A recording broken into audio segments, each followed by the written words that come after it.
Well, Mr. Blazer, I have one thing to say to you, sweetheart. When you said you destroyed us in 1988, we're still here. And we're not queer in a sense of being perverted. We might be queer, strange that we survived all your attacks, but we are still here. Amen. Now, back to my writing here. It says, this label, cult, once attached to a group by authority figures, marks it as a thing to be feared and despised. Call somebody a cult, automatically the public is supposed to fear and despise those people or that group of people. Could be just a few, could be a lot. As it has come to be used, cult is a term filled with slander, prejudice, and derision. Those in a cult are automatically judged as misguided and deceived at best, while at worst they are judged and demeaned, like putting down, and perverted. Demeaned. They call us demented people, demonized. Then he went home, and the crowd gathered again, so that they could not even eat. And when his family heard it, they went out to seize him, for they were saying, "He is out of his mind." And the scribes who came down from Jerusalem were saying, "He is possessed by Beelzebul, and by the prince of demons he casts out the demon." Demonized, perverted in our teachings.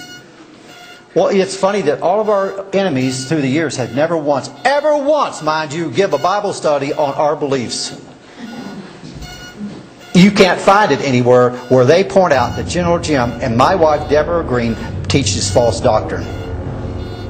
It's always accusations, it's always threats, it's always these people did this to us, it's always those people hurt everybody. You know, honey, we hurt sin. That's what we attack. And if you're full of it, that's what we attack. So, they will not stand up and show anybody where we are teaching false doctrine out of the Bible. Okay, the leader of a cult is assumed to have devious motivations. They say, me and my wife are power hungry. Bob Blazer's made the statement that, the end of the world is coming and the generals are going to be in charge. Show me where I ever taught that. I have taught literally probably 8,000 or 9,000 messages. My wife, probably that many, off and on, through the years. Show me one time I ever said the end of the world is coming and we'll be in charge of it. But that's what they say about us. They say they're power hungry. They say they're just leech off the people and get wealthy. Or live with us a while and see how much wealth we have. It's kind of funny, this second lawsuit here in New Mexico, they can't even find a money trail on us. They've been trying 8 years to find out how we make money. I don't make money. I told them that. I don't have a penny to my name, and that's the truth. I don't own anything. We gave it up. That's part of our belief system, is giving it all to Christ. So, do we live off you? Do we live better than you? No. We eat the same food, wear the same clothes, do everything the same. We don't make a bunch of money. Anyway, these are all accusations here going on here about the wicked intentions.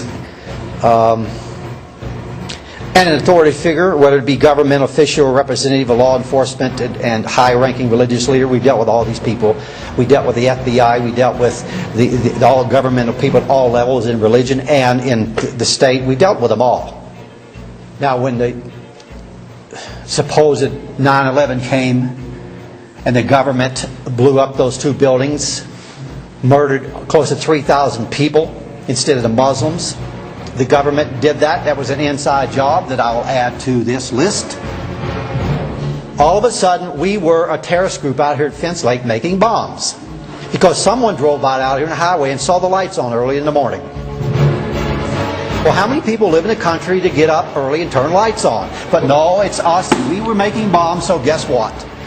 The FBI had to come out here and investigate. They came in here and just like were shaking their heads, said, look, we got to do this. This was reported. I know it probably ain't true. Okay, they came once, wasn't satisfied. They came again. They came here twice. The second time they came, we finally got word back. They took us all the way to the State Department in the United States government, researched us thoroughly, and guess what they found? Nothing. money selling homemade bread and Southwest-style furniture. They found absolutely nothing that we were doing wrong. Of all these years of people saying we carry guns, we starve children, we burn children, we put people to death, we lock people up, we beat babies with belts, I mean, we break up families, we make people get married, we make people get divorced, I mean, it goes on and on and on. They found absolutely nothing wrong with us. That's the FBI. And the FBI agent was happy to report to me that they found absolutely nothing. He said, you people must be doing something that gets people angry at you. The only thing they get angry with us is preaching out of the Bible. Backsliders, hypocrites, liars, and the very woman that started this whole thing is now a practicing Buddhist and probably a drunkard. I know she visits the wine places. So what do you go to wine places for unless you taste the wine? Now, she's in a Buddhist cult and she still claims we're a cult, a dangerous cult.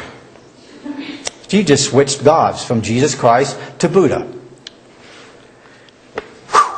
Mass media imprints in the minds of people about mind control, brainwashing. You know, this is so old I hate to even repeat some of this stuff. I do believe there's mind control. I do believe there's brainwashing. I believe that that can be done on drugs or otherwise. I mean, that's what I work at. I work at brainwashing people. I admit it. I admit trying to brainwash people to believe in Jesus is the only God. I've been trying it for 40 years. And of course, the top, I don't know if he's still there, but he was a top deprogrammer in America, dear old Rick Ross. Had his hand on killing the people. Waco, our arch enemy, claims from a scale to 0 to 10, we're at 10. That means the highest you can go of people that's successful in brainwashing people. Well, to me, that's a compliment. It's not quite true. I mean, he did it in a derogatory sense to make us look like we're just these crazy people. But I wish it was true. I wish we could do that. I wish we could brainwash people and control their mind where they would have the mind of Christ. I mean, that's what we work at. But unfortunately, most people we've dealt with don't have any brains. What do you work with? A few marbles up in your head? That's about it, some of these idiots we've worked with. But anyway, according to them, that's where we are at. We're the best brainwashers in all America of all the cults. We got the belt. You know, the big belt for the wrestlers.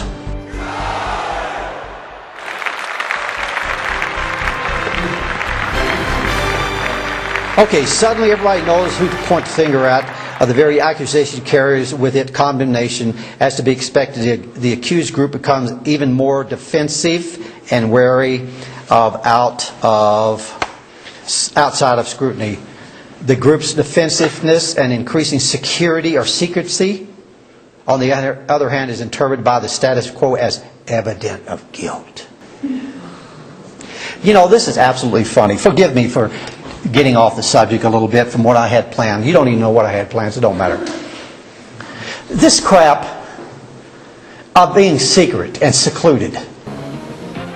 Now, like I said, when 1999, when 2000 was ready to come in, the new millennium, you watched the YouTube, you watched Darren White, the newscaster that was a sheriff, that was high in the state police department, all this stuff. You watch him, and he's got up on his board behind him. He did many sessions there in 1999 telling us about the doomsday cult. You'll see it on there, and then you used to see the big word cult with a question mark, and they were flying over here, photographing everything, showing a big building, showing our place. And they did this many times, and they'll go back to the little station, put all this together, that we are secluded. We fit in that profile of seclusion. Well, let me recall to you a little bit of history before I get into seclusion, because this is one of their big deals, that all cults are usually secretive and secluded. Well, I grant you, we're secretive, and we don't tell you jackasses everything we do. And I'm not about to. In that sense, it's true. When we started this cult called ACMTC, the Cult of the Living God, we were in the middle of Sacramento, California. We owned half of a block in the middle of Sacramento. We owned 4 houses that all merged into one. They all were together. We owned that. There's where we started Fort Freedom. This is where we started this cult brainwashing operation. We lived in the inner city. How in the world could we be secluded? After the $20 million lawsuit made up by Morris Smear and Bob Blazer to demonize us, we went to Oregon. And guess what? We went to Oregon and lived right smack dab in the middle. What was the name of that place we lived at? Klamath Falls. Right out of California, right across the border, right into Klamath Falls, Oregon. And we bought some houses there. Well, they were bought for us because we were broke. Somebody bought some houses for us. We fixed them up. We fixed up a big, beautiful building, and we lived there, and we was right in the middle of the city. And here they come from Sacramento, Channel 13 with their cameras, going on another cult hunt. They didn't leave us alone. They came in one day particularly, running up to the house, screaming, "Don't commit suicide! Come out! Don't commit!" They was hysterical. We weren't hysterical. They were, because they had made up their mind we were going to commit suicide. For what reason? What's the reason of committing suicide? Hell no, I'm not going to commit suicide. That's murder. Well, they did it anyway. Well, it didn't come to pass. We didn't commit suicide. And of course, the whole mob mentality follows there. We was under their harassment for 3 years, or 2 years we lived there. But we were not secluded. Right in the middle of town, we had a big, beautiful 3-story restaurant right there, right in the middle of town. Everybody knew us. We walked the streets. We were not hidden out somewhere in some compound. We were right there. We didn't even have a fence around our houses in those days. But we didn't fit their profile, but they still said, we're secretive and we're secluded. When we moved from there to Reno, New Mexico, guess what, my sweetheart? We lived right in the middle of Reno. Now, it isn't very big, and mostly drunkards and drug addicts live there. Of course, it's a good mission field, but guess what? We still have a mission there. We don't have even a fence around the place. Cops were always there in our parking lot, watching us under surveillance, right in the middle of town. We weren't secluded. We talked to cops dozens of times. Some of you old, bitter women sent the cops on us all the time. "You got my kid locked up in there." Well, we weren't secluded. When we moved to Fence Lake up here, this is more secluded, but it's only a quarter mile off a main highway, and for years we didn't even have a gate on our driveway. Anybody could see our place from the highway out there. All of a sudden, because we live in the country, we're secluded. Well, hell, who isn't secluded out in the country? You go down in Fence Lake here, up and down these roads here, and you see how many gates are up on people's property. Are they a cult? Are they hiding from somebody? Or they want to keep people out? We're the only people who didn't have a gate up on our driveway for years. And all of a sudden, we're these secluded people. Now back to my story when they flew around their stupid helicopters, flying around, even filming the people way up here on this hill behind us here, saying, those people are even dug in, waiting for the end of the world to come. End of the world? I never taught the end of the world. I never once said the end of the world is coming in 2000.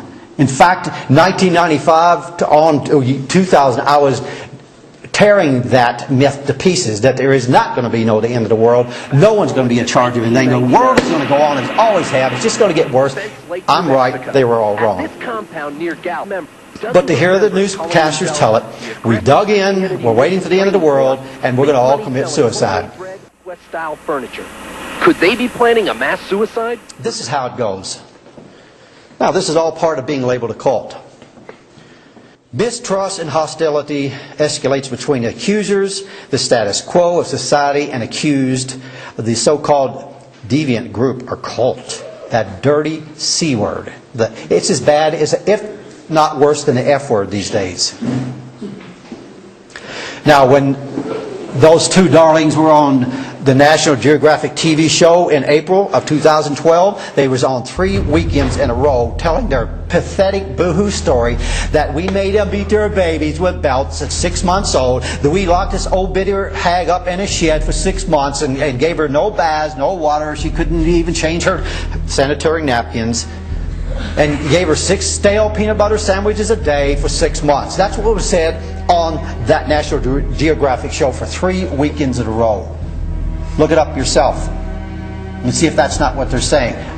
We got a lot of hate mail, and almost every language of it was F you people, I'm going to kill you people, F you. The F word was used quite a bit along with the dirty C word. You effing C people. I don't have to get more specific than that. This is the whole mentality of America. And they knew nothing about us. That was a 25-year-old story. Nothing new about it. But yet, here you got National Geographic running something that trashy and didn't even ask us would we like to appear on their show. These two bitter old hags, mama and daughter sits there with her bleached blonde hair and cries that General Deborah made me beat my baby on his butt at 6 months old. And I hear, I didn't watch the whole thing, I hear she just was crying and snotting and sniffing about, we made her do this. Well, honey, if she did it, she beat her own baby. We didn't do it, so we should be held accountable. She beat her baby at 6 months old. This is kind of stuff that we face, man. Child abuse.